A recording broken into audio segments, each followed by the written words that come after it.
Hello, hello, everyone. Thank you again for coming back and watching Aromatalk. And today we have another special guest. Hello, everyone. Yeah, Jose, please introduce yourself and tell us what's happening. What's happening? Yeah. There is a lot happening. Yeah. My name is Jose Osorio, and basically what I do, of course, I'm intertwined into the niche industry when it comes to perfume. I have worked for like very high-end boutiques in New York City, and I have gathered a lot of experience when it comes to not only like what takes in order to create a fragrance, but how everything is developed, and how everything is manipulated, and so I have like learned so much behind behind the curtain, how everything is done. So I'm very excited to be here. Thank you for inviting me. Of course, I'm, yeah. super excited. Yeah, of course. I mean, first of all, I want to let you know that I love your outfit. You look amazing. So I love the jacket, love the whole style, man. It looks pretty good. Yeah. You're so awesome. Yeah. It's as niche as it can get. Oh yeah, of course. Yeah. We have to listen. Life we live only once, right? Yeah. Oh, so for like sure. we also have to like add some sort of like vibe, not only with just perfume, but also care about what we put on, of course. Yeah. Because that's how you present yourself into the world at all times, So Yeah. I mean, every time I think whenever you come give us a visit here, and I'm like, whoa, he's the best looking guy ever. It's hard to beat that. Sometimes I just put a sweater on and I just like, okay, this is gonna be me today.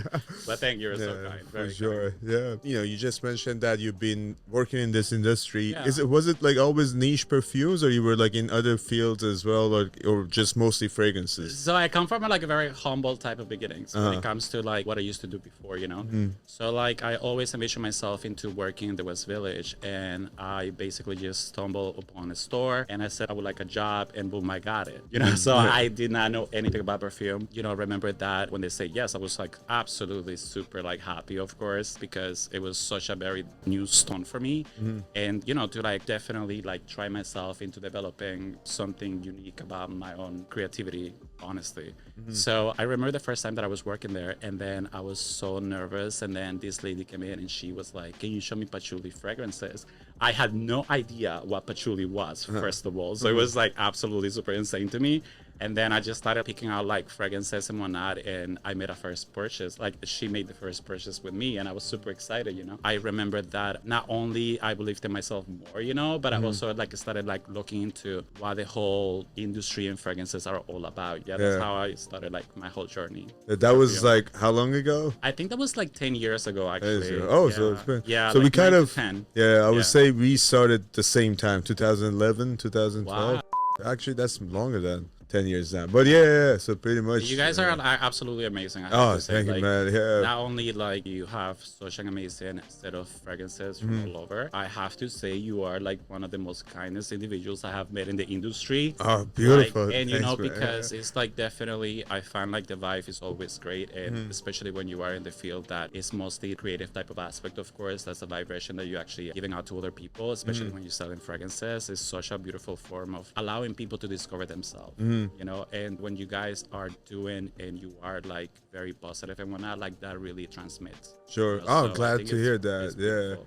For sure. I hardly believe in that. The more you give, they always like, if you have that energy that you just and it always comes back. Yes, Yeah, absolutely. you shouldn't It's be very worried important. about what's coming back. It will come back. Like just all these energies in whenever the it's world to like give you whenever back. it's gonna come back, it's Yeah. gonna come back. Yeah, Like, of it's out course. there and you have to like provide it. I think that's beautiful. So. Yeah, for sure, man. I'm yeah. glad. Where did you start working? What's the name of the store? Do you want me to mention stores? Yeah, it's fine. I'm open. This is a podcast, man. Yeah.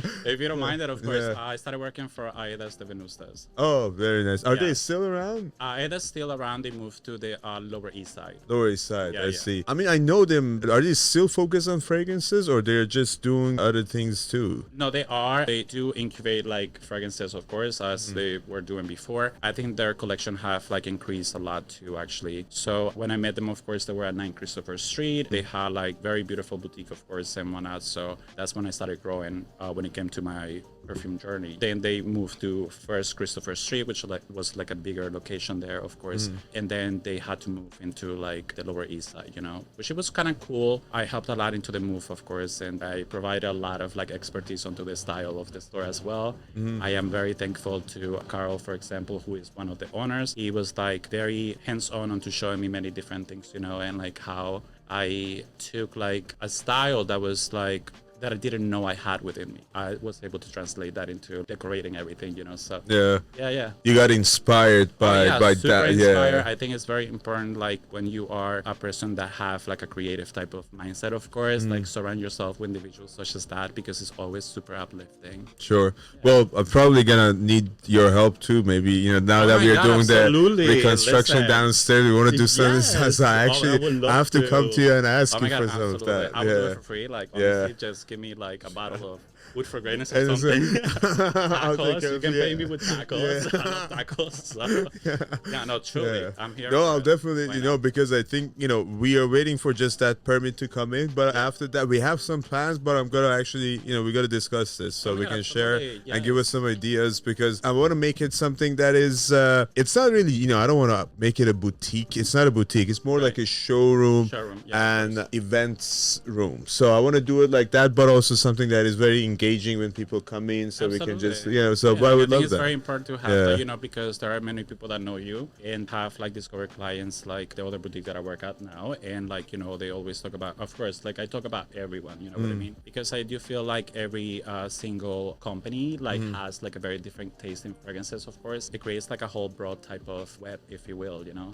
So when it comes to the creative aspect of it, it's absolutely fantastic. When it comes to like help an individual to find their fragrance for their future self, you know, like there's no boundaries. Meaning that I will speak about anything and everything, whether I have it or not. Because that's leading them on to like finding themselves and lead them into the right path. Before I mean, I know we got to continue the conversation. I know you asked it. I don't really mind the naming other perfume stores or the stores at a boutique. I think because, you know, it's a huge market, it's a huge pie. Everyone can get a little bit of piece. And actually, I love that competition. It's a good kind. It's a healthy. If you make it healthy, it's fine. You know, we all want to work together. Our goal is to educate people, bring this love, bring this passion that we have for perfumes, for niche perfumeries, or any other products that you can find. You should tell me where you buy your jackets, so maybe I should go check that place out. So, you know? No, totally. I'll give you the details. Yeah. So Akro, I'm pretty sure you know Olivier Cresp, which is his, like, you know, one of the best. He's the god of, I would say, gourmand perfumes. So his line of fragrances, we were just talking about it. Jennifer is wearing Akro Awake. They have dark, they have it's actually a pretty good line. So this is one of their newest one. We still don't have it, but I want to get your opinion on this. Can I spray it on your skin, or you want to spray it on? It's absolutely up to you. Yeah, it's a very interesting fragrance. Okay. Bake. So, you know, hopefully we got to get it soon. But, you know, since we were talking about it, I just grabbed it. So I want to see what's your opinion about this. For me, it's very gourmand, but the dry down gets very interesting. Okay, yeah, it definitely is beautiful. Like it's very like you know, I'm like actually quite bad at pointing out what I'm smelling. I'm gonna be frank with you. Not even pointing it out, but what do you think about the fragrance itself? Oh no, it's beautiful. So like the first interaction that I have to it is like very whimsical. It's very like, you know, like a very beautiful song, really, for sure. And I love the opening of it as well. It's like it has brightness, but it's not overly impacting either. So I think that's absolutely stunning as well. What's in it? Definitely a very happy fragrance. May I see the bottle? Yeah, the first, there's a lot of, I think I'm sure there's some vanilla in it, there's some cocoa, if I'm mistaken, and then when you let it dry after an hour, because when you spray it, the initial spray is very, very gourmand, very bakery type of it is, but then it just reminds me of a cake for sure. But then the dry down, it gets much sexier. Matthew back there, he loved it, you know, and it's such a soft and cute fragrance and sexy at the same time. Brown sugar, bourbon, vanilla, whipped cream. So Akro, I think, you know, they've been around for 3-4 years now. The most of the fragrances is the concept was thinking about London streets, late nights at the bars with cigars, coffee, and all that stuff. Like they have Awake, which is like when you try that fragrance, it's like coffee in a bottle, but it's a good sexy fragrance. Yeah, this is quite nice. Night sexy too. They have dark. I do like the bottle a lot too, because it has like a simplistic type of aspect to it, but it's actually like, you know, I love like how refined like the corners are as well, you know, so it's really very quite interesting. Yeah, and you know, all of the fragrances are, the perfumer behind it, of course, is Olivier Cresp. So, you know, he's making all of them. He's he's like a master perfumer behind like all the best fragrances that are kind of out there, from Dolce and Gabbana, you know, like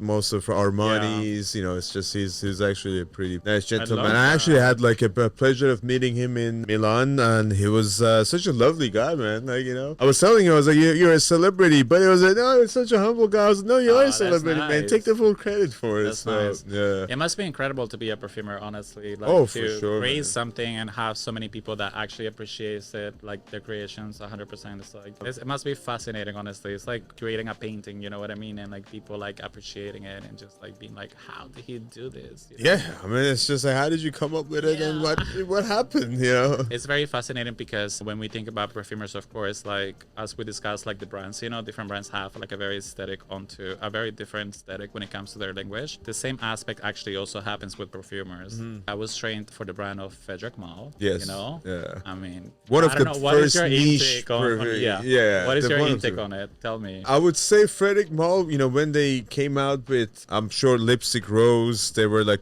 I forgot the name of it, the niche fragrance. Niche line. Everyone started with that. Oh my god. Yeah. It's truly fascinating. Honestly, like when I was introduced to it, I was like absolutely in love. I mean, it was super something super different that he did, of course, like gather, as we know, all the most amazing perfumers from around the world, which what made the difference there is that he didn't provide them any type of limited means when it came to the creation aspect of each one of the fragrances that they actually developed, you know, which means that a lot of those fragrances, at least like the ones that were created at the very beginning of it, were actually true work of art. You know, like one of the main ones that I absolutely adore is Carnal Flower. Oh, yes. Yeah. Oh my God. Sure. Like I cannot even deal. Like it's like the most beautiful scent ever, you know. And not only I love the fact that Tuberose is originally from Mexico, of course. Like thank you everyone. You're welcome everyone, actually.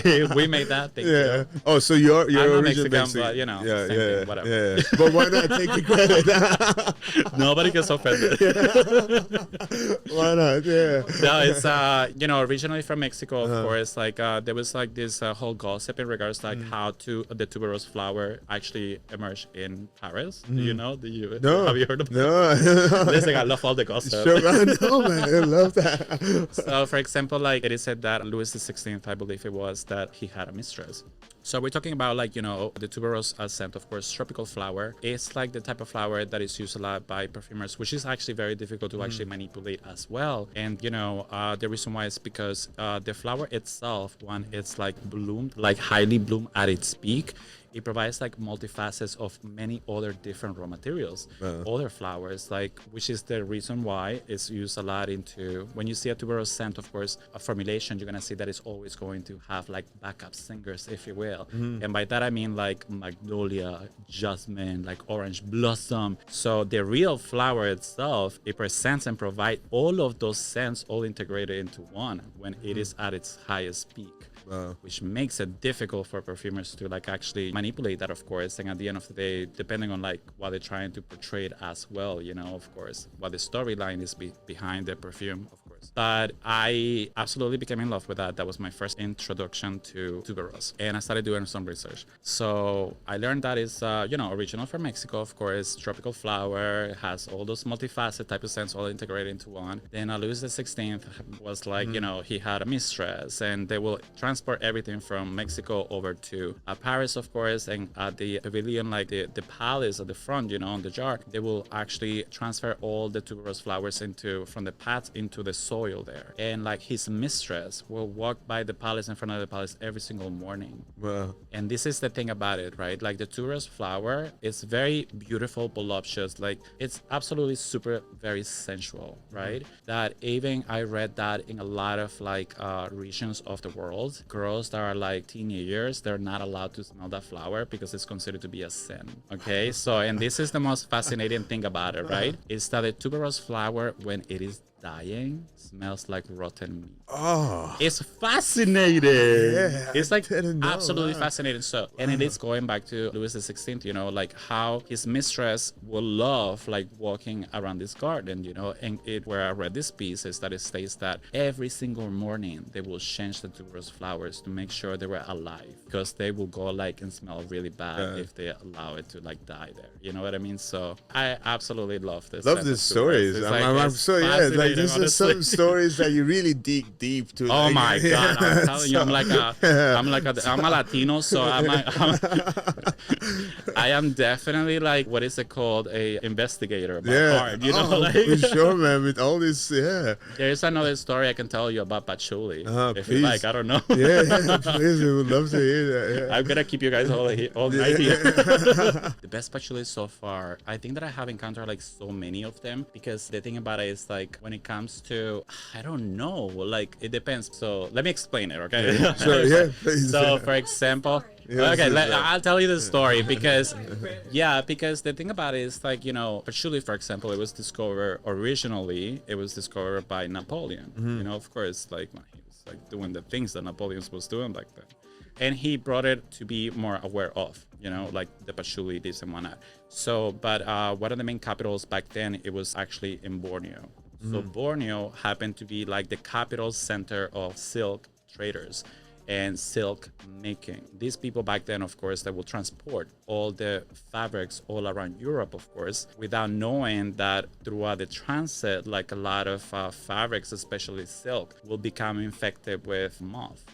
So it will eat up the fabric before they actually deliver it, okay? So they came to the point that they started wrapping the silk flowers with patchouli leaves, which is very interesting, and of course, like it makes a lot of sense, you know? So the story goes with this is like, for example, Queen Victoria, as we know, she came into power when she was 17 years old. And when it comes to the creation of garments, for example, a fashion designer, because they do a lot of the fabric, especially back then, it would be like brocade, and they will do like all of these different little things on it. I don't want to say sequence, but let's say sequence to have an idea, you know? So the fabric is created, of course, before the designer is going to start creating something out of the fabric. Of course, they have to actually curate it, which means like wash it, because that basically what it does is like all the threads of the fabric becomes united, you know, and therefore once you sew it and then you wash it after, it's not going to get damaged. So it will stay to its true form. So what I read about this is like Queen Victoria came acquainted to the scent of patchouli when she was 17. Now she smelled it in a dry form. So what they said, and she loved it. Queen Victoria, if you guys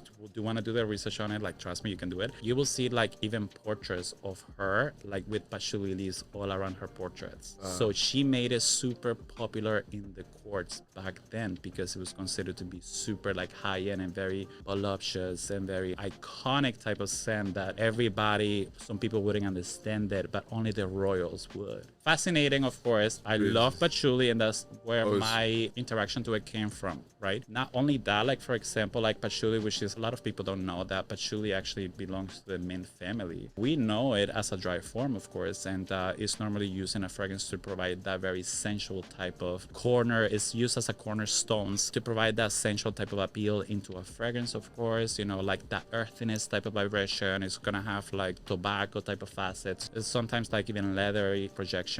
As you were asking me like which one is the best patchouli I have smelled, I have smelled so many of them. But I do have to say, like, I think that Histories de Parfums, they do make a patchouli and it's absolutely beautiful. It's always in regards to like what the designer is actually trying to portray. And you know, when it comes to that patchouli type of aspect, of course, you know, I love the fact that when I interact with someone that is wearing patchouli oil or patchouli perfume, I get so happy, you know, because I automatically like appreciate the fact that they actually are wearing patchouli, you know what I mean? And I do tell them, are you wearing patchouli? And they're like very timid and they're like, yeah, I am wearing patchouli, you know?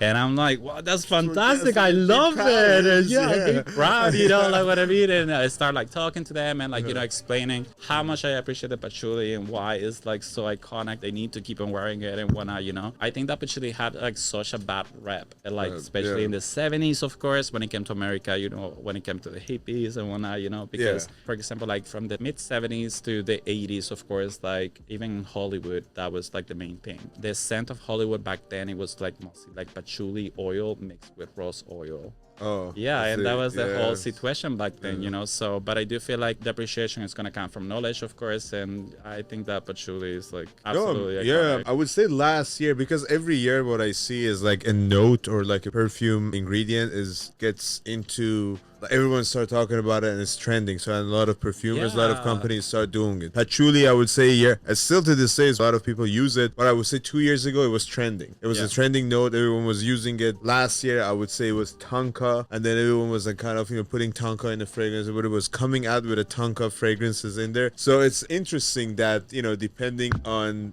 the trend and how the market goes, people go. Yeah. And then patchouli is actually one of, you know, it's such a chic fragrance. I would say Electum, I don't know if you tried the Electamus patchouli fragrances. One of them is Under the World, patchouli of the underworld, I and the other love one the is name. Persephone's patchouli. Those were really nice fragrances that came out, and they were modernized patchouli fragrances that I actually really like. Wow. But I know Hissa the Parfum also had a really nice fragrance. Yeah, that it's was beautiful. I also love the patchouli created by Parfum Perfume Roma. I Oh, love- those guys are underrated, but they're Oh my also god, doing Parfum a Aroma, great can we job. talk about Yeah. them? Like, they are absolutely Yeah. beautiful. Yeah. The whole aspect behind it, of course, like they stay true to its origins, of course, when it comes to Italian making perfume. And people are like, oh, what does that mean? You know, like, you know, an Italian fragrance, of course, is going to be the type of fragrance that originally, you know, what they used to create back then, it will be like colognes, because keeping in mind like the weather condition, of course. So colognes will be like the most easier type of fragrances under those, the heat of the sun, you know, to actually like be able to appreciate, of course.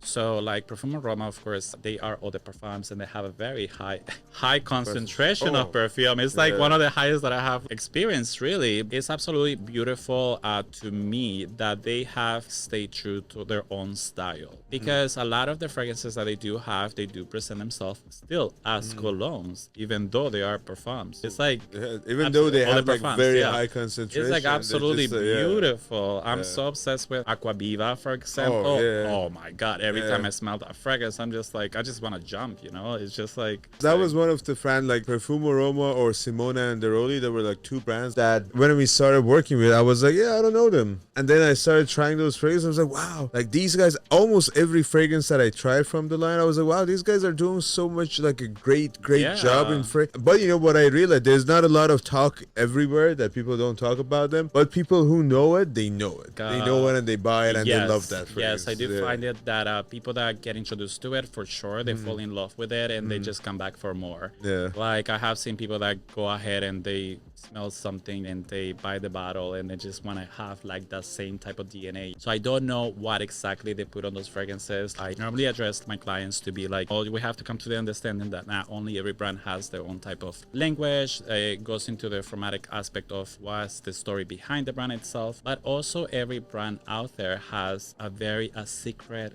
formula. That they add to everything. For sure. You know, like that's the Krabby Patty formula that nobody talks about, you know, which makes a lot of sense, because what they do is like, you know, in order to have the client smell from one fragrance to the next one, but there's going to be a trait that it really triggers that into your brain that actually allows the client to come back for more. It's absolutely like super interesting for me to observe that. Yeah. I know. I have seen the whole aspect going back to the point of Frederick Malle. Very beautiful brands, of course, and gathering the most amazing perfumers around the world. I was lucky enough to have a training for the brand itself. I learned, like, you know, as we discussed previously, like not only the brands have their own type of like style or language, also perfumers do as well. So like, for example, if you go back to like the beginnings of Jean-Claude Elena, Jean-Claude Elena used to create fragrances that would be like considered to be like more avant-garde, like more difficult to actually like try to understand. And then he just completely switched. He went from night to day. And as we can see, like a lot of the Hermes fragrances that he created, they're very like concentrating onto scents that we as humans can be interactive to or acquainted to on a daily basis. Yeah. You know, so it's like very super fascinating that even when it comes to that type of aspect from the creative type of projection, if he was a painter, you know, like he has already that signature type of style there. One of my first appreciation for perfumers, like not only Jean-Claude Elena, you know, I loved Olivia Jacobetti. You know, like as we know, like the fragrance industry is like definitely been dominated by men. And when it comes to Olivia Jacobetti, it was like quite fascinating to me when I discovered her fragrances and whatnot. Like Philosophes by Diptyque is absolutely freaking beautiful. Beautiful fragrance. You know, she has created so many iconic fragrances. For example, En Passant. Like, wow, for sure, absolutely iconic fragrances and very young too. You know, to be at that level of expertise as well, which is quite fantastic, opening the window to a lot of other females to actually emerge from there, you know. So yeah, I would say, I know Matthew, you also brought some stuff here, you know. Sure. What do you got there? This is Jovoy. I love Jovoy Paris. This is Psychedelic Love. Psychedelic Love was a different brand. It's gorgeous. It's like basically smelling like the you know, the oil on the body. You know, the funny part about this Psychedelic by Jovoy, it was always like, it's one of those fragrances that we always sell out fast. I never really had a chance to try them. It's the first time that I tried them. It's super luxurious. It's very super luxurious. Like they definitely capture that whole aspect of patchouli, and with that composition, of course, like it goes into the whole diagram of how it develops on the skin. You know, it's like, for example, I had a client. She was looking into like oud fragrances. Of the brand of Mancera had just come out with oud exclusive. Oh yeah. You know, and I was like, yeah, I have a couple of fragrances that I can definitely show you. I think that I should work for INITIO because I talk about INITIO all the time. You know, so cut me a check, thank you. Going back to Frederic Malle, you know, I actually met somebody. I'm not going to tell you who the designer was, this perfumer. I actually went to, it was an event that was held in Brooklyn, and beautiful house and whatnot. And this perfumer was friend to the hostess. I was absolutely fascinated by it. Like I could not believe I was meeting a perfumer as iconic to be part of the Frederic Malle group. I went over to him, we were talking in a group, you know, and I said to him, you know, I have to say, like, I absolutely love this fragrance that you created, and I love like the whole aspect of storyline and everything, you know. And I was just like, I was super in shock, you know, type of situation. And he was like, well, you know, I don't mean to like bust your bubble, he says, but actually I created the fragrance first, and then the story somebody else wrote. And I was like, oh. He was like, but don't tell anyone. We're not gonna tell anyone. I'm not saying who it is, so, you know. But it was like, oh, okay, I'm just gonna pretend I never heard that. But it goes to the point that there's a lot of designers, of course, that they do create something, and then other people are going to interact with that fragrance that is not necessarily like what they were trying to actually create or portray. For example, like Elysium, does that smell like something to you? Smells like everything. Why does that smell? Elysium? I think it's Elysium. It smells, you know, Elysium. I know why it's popular. No, pardon me. It's Creation E. That's what Creation E. What does that smell like to you? Creation E. I haven't, you know, smelled it for a very long time. I don't remember it anymore. When I have to be honest. Like when I first smelled Creation E, which was it's just like, Enigma, is that right? But I think there was like some copyright issue. So it's Enigma in Europe and Creation E here. I believe like so. Yeah, I believe so. Yeah. When I first smelled it, I was like, what am I smelling? And why am I so acquainted to it? I kept on trying, you know me, I get bored, so I just started digging. You know what I mean? So I was going on break, and then I went to this pizza spot. To me, the best pizza you can find in New York City is the 99-cent pizza. Oh, okay, like I don't know why. Pizzas, this is it. Simple. Simple, very low budget and whatnot. So I went to this pizza place, eating the pizza and whatnot, and I always have like, I normally drink Pepsi. You know, I love Pepsi. I'm not a Coke guy. Like I drink Coke if I have to. But then they didn't have Pepsi. I was like, fine, I'm gonna get something else. So what I got was Dr. Pepper. Oh. All right. Oh. So you see where I'm going with this? Like, oh my God. Like, I was just like, all right. So I opened the Dr. Pepper, you know, and I was gonna put it like, and I smelled it. I was like, wait a minute. What's happening? I ran to the store. And what I did is that I, you know, sprayed it again, and I smelled it off the bottle. But here's the interesting part about it. The interesting part about it is that you get a whiff of the Dr. Pepper as soon as you opened it. After it's left open, kind of like takes away from like the creation-y type of aspect. So what I did is I got 2 bottles of 2-liter sodas, Dr. Pepper, and then I pour them into this. Listen, I'm insane. Yeah. Clearly, right? Yeah, you just want to figure this out. I'm just like trying to figure things out, you know. So, and I started pouring like the soda, you know, and I sprayed the fragrance and I'm smelling it too. And I'm just like, okay. He created basically Dr. Pepper. Sorry, Roger, we still love it. Yeah, we still love it. But, you know, it's absolutely fascinating how this does happen, you know.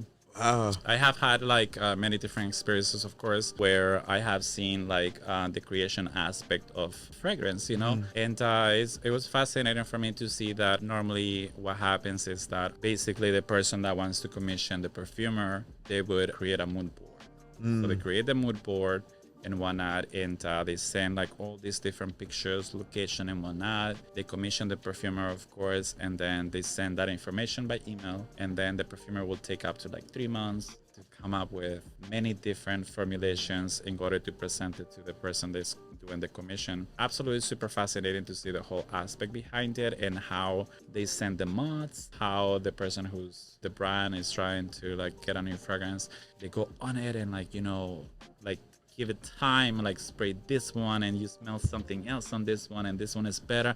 Can you add a little bit more of patchouli to it? Can you take away like a little bit more of rose? And it's such a process that when it comes to a very good brand, when it comes to a perfume brand, you know, they take the time to create the most perfect ingredients that you can it's absolutely beautiful to had experience, honestly. Sure. Yeah, that's what you know, it's very interesting. And also when you talk about niche perfumers, maybe the price point is a little bit higher, but it's the amount of work that really goes behind it. Yes, absolutely. And how many times this sample goes back to the perfumer. Because what I also want to say, like when you work with perfumers, like when you work with IFF or Fermentation, all these guys, every time you send something back, then they have to work on it again. So it costs you more to do it. So it's not so easy. That's why maybe the price point is high, because of all that work that goes behind it that happens. I do get clients, of course, from all walks of the world, of course. And, you know, when they do question like the prices and whatnot, I do go into depth into it, you know, as you guys already know. But I do tell them, you know, there's a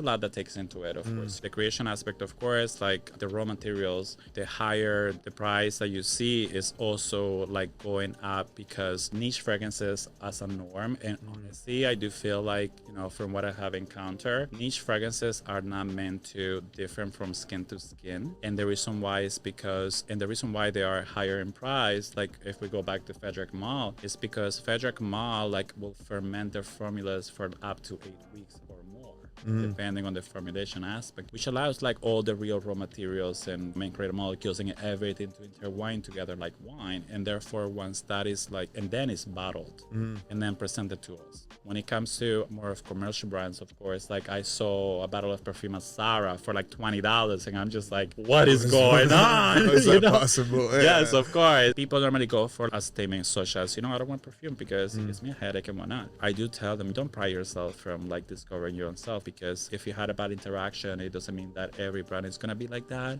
We just have to like perhaps like go into a higher level of fragrances appreciation, you know what I mean? So I do proceed and tell them, you know, the reason why I do actually use the Zara type of sample, and I tell them, you know, why there is that this fragrance is this amount is because they actually use a lot of main creative molecules. But not only that, the formula is created, and then what they do is that they bottle it right away. And that is the reason why it differs from skin to skin, and everybody has a very different interaction to it. But because brands such as this are doing this huge mistake, people that get acquainted to those more accessible brands, they do think like the world of niche fragrances falls into the same category, when it's not the truth. That's right. You know? People are like, once you provide that information, and I do have to say, I think that what you guys are doing is quite fantastic, because I do see like reviews online and all this stuff, but I don't think that they are going more into depth when when it comes to like the creation aspect of fragrances, because it's not, at the end of the day, we as a business, we believe in like making a sale, of course, because that's what we're here for. But at the same time, we have to like concentrate even more into allowing the consumer to think of us as an alliance into finding their own self. No, yeah, So I 100% agree with that. The more we can educate the consumers, the people, then the more they appreciate all of this that is, you know, behind it. So I know you always see you and you're very busy. I know you're very busy. So I want to know, so what do you do? I know, like, you know,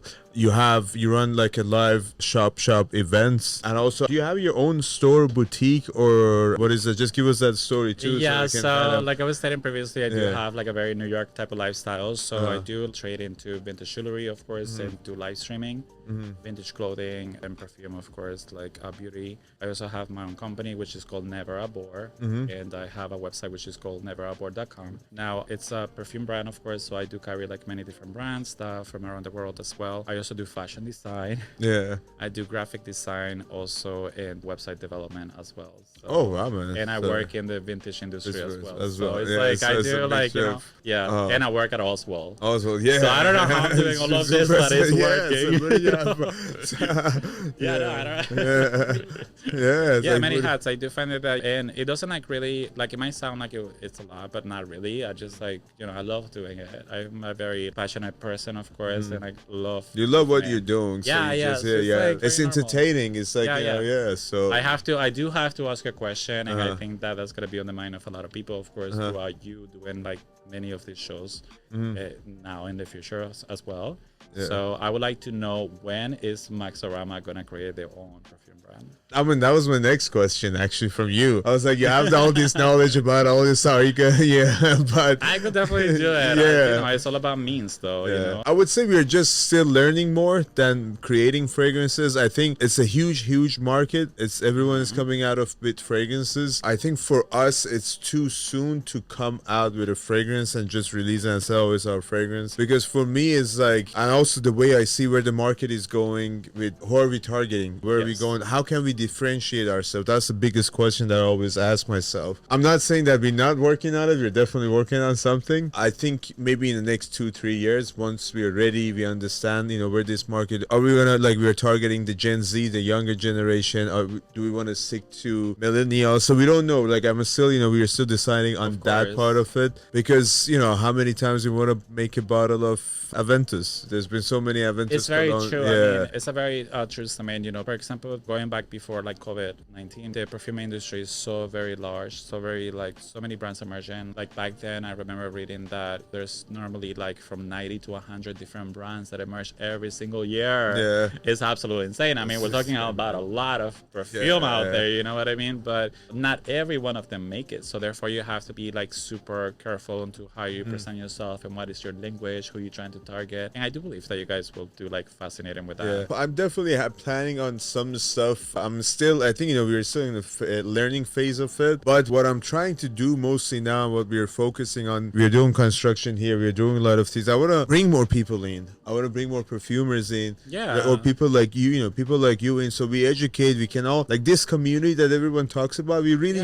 make it that community. So we can all chat, embrace it, have fun with it. And then creating like a fragrance that comes with it. You know, it's just that we have to learn more. We have to do more stuff. And when you have that community, and again, I don't have problems to promote or talk about this brand, that story. It's fine. You know, we all want to work together. And like, you know, the appreciation, of course, that we have for other brands. Like I will definitely create my own brand, you know, when it comes to like perfume and candles. Like, oh my God, absolutely, of course, you know, like why not, you know? It's one of definitely, or see like a fashion brand with my name on it, you know, like, of course. I mean, there's no limit. I do find it that I think that you guys will be like super successful once you guys go into it. Because the vibe is great, and I think that everybody's gonna navigate into it. And especially now you guys are exposing yourself more. Yeah. And people are gonna be able to gravitate into I mean, anything you guys do. For sure, we have some hardcore and super fans, which I love. This is good, but I also don't want to just release anything that is just like another fragrance. Something that is nice, something that we all like it. If I love it and I like it, then hopefully other people that like, you know, of course, absolutely. So that's a plan. Hopefully we get there, but as of now, I think we're just still in a phase of understanding it, educating ourselves, and then we get to that point. Yeah. It's fun. Even if we do that project, I think it's going to be a fun project. Designing bottles, packaging, what ingredients, perfumers. It's a very interesting process to do. Yeah. Everything is so important. I think that one of the main things, I do get like brands that sometimes they come in from like different, I help like this lady, for example, about her packaging. Like she was doing these multivitamin pills, you know, she was like, oh, I'm looking for like packaging ideas and all the situation. So I broke down perfume shop that I was, which packagings I like the most and like, you know, what she should do and all this stuff, you know, and I was very happy that she became successful onto it and she still has the same packaging and everything. Packaging is very important when it comes to a brand because, and I do feel like a lot of times brands don't pay that much mind to it. I do feel like you have to go the extra mile to spend a little bit more money, but it's like gonna be worth it because the very first interaction we have to a product is actually the packaging. We don't really quite know how that smells, but if you add like a little bit of sparkle there, I would love to like, who are you? Let me understand you. That's the first statement. Absolutely. So you have to definitely pay mind to it. Do the best when it comes to the juice. For sure. Jose, I know we're kind of running out of time. I want to I know we had some fragrances here. I want to show you just one last thing. This is a new brand, Born to Stand Out. They have a cool concept, and I want to just, let's try this last one. D.S Durga too. I mean, barbershop is actually, that's such a beautiful burning barbershop. Yeah. So this is Drunk Lovers. Yeah. I love that. Yeah. Oh, it's beautiful, very like sharp and like uplifting in some sort of way. Is this, are we talking about like the after day though, or like what is this? This one for me is, I would say it's more like a after brunch on a Saturday, Sunday, sunny out there, and it is sexy. I don't know. I like that. There's something lollipoppy sweet in there that I don't know very what it interesting. is. Yeah. There's something happen about it, like very happy about it, and I would love to discover what it is. I mean, Drunk Lovers, I feel like we're stating something that these two individuals are absolutely like at their peak of happiness. Exactly. So like it's definitely like very projecting like this whole idea and concept of being like overly excited. That's right. It's like I don't know if you gather that, but it's just like very bright, very like, you know, it's like, and it goes with the brand name, which is Born to Stand Out. So every fragrance that they make, it's like you really stand out. They have a cool concept. I love the packaging. It's like very what is it called? It's very Art Deco for sure, but it's very like anybody from any part of the world can definitely love this packaging. Love this package. Simple. Like somebody, messaging is there. Yeah. A lawyer to a skater. Exactly. You know what I mean? Because it's like pretty cool. I love the matte type of vibe that it has. Yeah. What does the box look like? Is it like... The box is actually pretty simple too, like that. You know, it comes in, it sits in it, but it's like there's now not a lot of branding or anything. It's just I love Born that. to Stand Out, straight to the point. That's it. I love the packaging that your ring New York makes. Oh, she's actually, color. Oh my gosh, that's right. She's super nice. Mona. Super nice. Yeah. Mona she's coming over actually in 2 weeks, so hopefully really? Oh my god. Yeah, we're tell gonna her do a podcast with her. I love the packaging, the stories and everything that she creates. When I first met her, she was so sweet, and I was just like, oh my god, like, so wonderful. Can I adopt you? She's amazing. You know? So I love the packaging and everything she does. Yeah, she actually just went through like also the rebranding, and like, you know, she's launching her own new packaging too. So I'm actually excited for her to come over and talk about her fragrance. That's what I love. Like, you know, these brands like Born to Stand Out, Durga, Akro, Mona, Kieran, NYC, like they have like these stories, packaging, like all the thoughts that went through it that made it so interesting. Do you want me to tell you a little bit fast about D.S Durga? D.S Durga, yes, please. So I have to say, like, the reason why I was like, you want to pick this one? Yeah, I wanted to talk about this one is because I had another personal experience with this one. You know, when D.S Durga like. Oh man. It's amazing. Okay, so the brand was new, right? Like, for example, they have been around for quite some time. So, like, the story of them, for example, is that it's created by David and Gabby. So, Gabby, she's a lawyer, and David is or architect, I think Gabby is. She does, like, a very serious profession, either a lawyer or an architect. And David is a musician. So, the way that they developed the whole brand is that David started playing at their Bushwick apartment with, like, mixing of oils. You know, and then he came out with the concept of like creating the D.S Durga fragrance. It had like a very different packaging. again, you guys, this is why packaging is very important. Yeah. You know, these ones, they presented this package and they went like basically the crossover from like family-owned business to niche, you know, when they presented this. So that's when I got the interaction onto this. I think it was back in 2014 or 2015 when they did that crossover type of situation. The time for me was a new brand. I found the whole story absolutely fascinating, of course, like how his passion for mixing fragrance oils led to where they are today. Yeah. You know, out of being at their apartment in Bushwick, they became like now worldwide. You know, it's absolutely fantastic. You know, I met them. They're super lovely. David is very chatty. Like, he loves talking a lot. You know, it's like, it's fascinating. You know what I mean? When I first like sprayed the burning barbershop, not only he created this type of sensation that transported me when I was a kid. So when I was like 5-6 years old, in my neighborhood, there were like a huge fire that broke out, you know. About 3 houses and a half actually caught on fire. I grew up with my cousins and, you know, my 2 sisters. So us as kids, of course, wanted to go there and play. I remember our grandmother telling us, do not dare go there and play. You know, you never know what you're going to find. Of course, we did. I remember that when I first stepped into like the burnt house, it was like all ashes, broken glass, and like rubber and all this stuff. Ashes. It was crazy. It was a crazy fire. And then I remember once I stepped, the ashes like elevated and everything all together. And I am telling you, when I smelled this fragrance, I had that vivid like memory back then that I had suppressed, and I was just like, wow, this is beautiful. So, and the whole concept of it, of course, is that he wanted to create the fragrance that would symbolize this barbershop that actually did caught on fire, you know, in upstate New York. I honestly was like very intrigued by it because he used something in this fragrance that is not dictated onto the pyramid, like the pyramid formulation, you know, and I still, up until this day, I'm trying to find out what it is.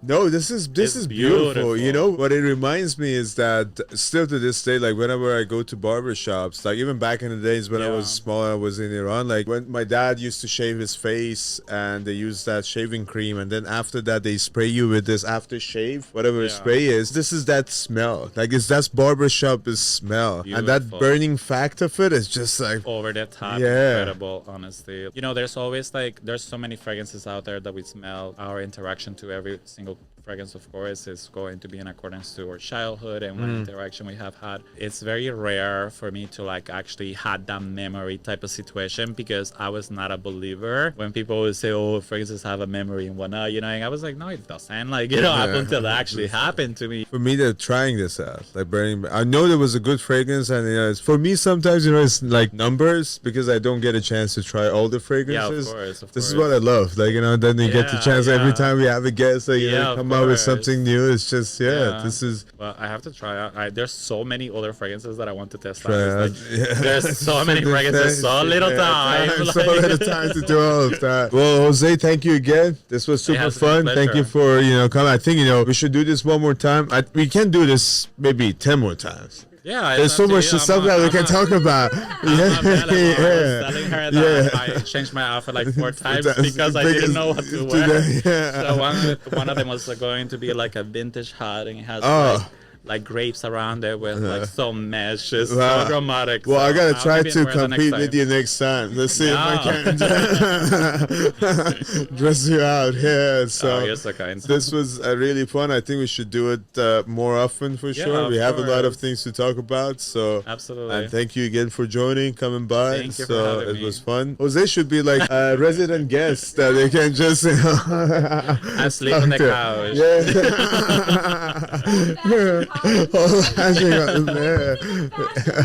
Yeah. Absolutely.